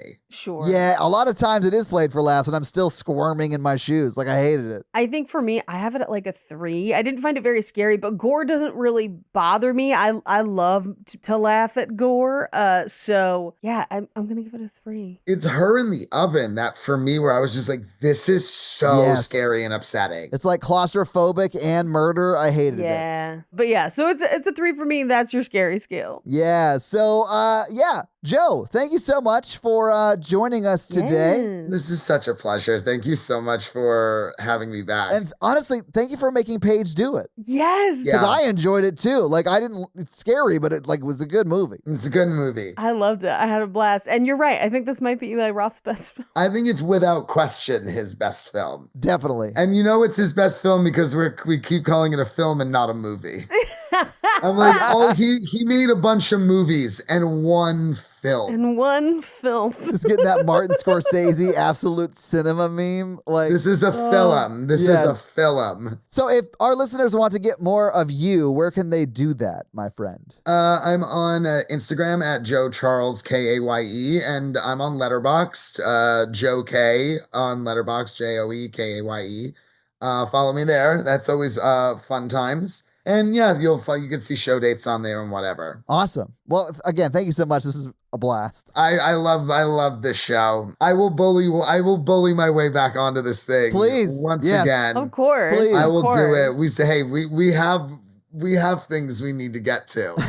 We've got things we have to discuss. Of course. Hey, do you have a review for us, Tom? I do. And this week, I'm going to read a review from our most recent Blood Quantum episode. And I'm just going to say this. A lot more people got the Mass reference, and a lot of people recommended a show called Kingdom. Oh, yeah. On Netflix. It's a 17th century, I think it takes place in Korea, but it's like a zombie thing. Yes. I haven't seen it. This is based on me just reading the comments that we got on that last episode. Yes. So I definitely am going to hope Paige checks that out and tells me about it because it sounds too scary for me to watch. But I'm going to read this comment from Brajetsky, which to me is just someone named Bree who loves to jet ski, but that's the name. And they say, in my high school bio class, we had to dissect a cat and were given bonus points if we could get the brain out without popping the eyeballs. So horrifying. You both would really hate my high school. And yes, I would. That sounds terrible. Great episode as always. So Brejetsky, first off, I'm so sorry that happened to you. Are you okay? Yeah. Do you want to talk about it? And thank you so much for leaving a comment. If you want to have me read your comment or 5-star review, leave us one of those things and I'll do just that. So guys, if you like this show but want to hear Paige and I talk about romantic comedies or just regular romantic movies, check out our other podcast. Some might call it a sister podcast called Romancing the Pod, where we do just that weekly. It's a lot like this show, but for romance and romantic comedies because Paige doesn't like them. So we make her watch them, just like you guys make me watch horror over here. But if you want to follow me, I am at Todd J. Awesome on all the social media. Paige is at Rampage Wesley on Instagram? Yes, and TikTok. And just Paige Wesley on Twitter, because you got that before some CEO lady and she wanted it, but you wouldn't give it back, and I respect you for that. Refuse. Also, Paige Suck it, other Paige Wesley. Paige is also on another podcast. It's great. You should check it out. It's called Cult Podcast with Armando Torres, who is a wonderful person. And guys, we got a P.O. box. So if you want to send us some love letters or whatever you might send to a P.O. box, it's actually not a P.O. box. It's like a regular street address. It's pretty awesome. It's 6688 Nolensville Road, number 108-34, Brentwood, Tennessee 37027. So send us some stuff. And if you want to support this show, go to Patreon at patreon.com/horrorvirgin, where there are a lot of great levels and a lot of great things. We do the Patreon shout outs at the beginning of every episode. We do listener requests, stuff like that, bonus episodes. So you'll be getting all of that content, plus episodes a day early with no ads, and who doesn't love that? So sign up for the Patreon and get a lot of great stuff. All right, and that's going to be it for us, you guys. I'm Paige. And I'm your horror virgin, Todd. And with us we had Joe. Yeah. Hi, that's me. Keep it ooky spooky. Bye! We'll see you guys next week, nerds.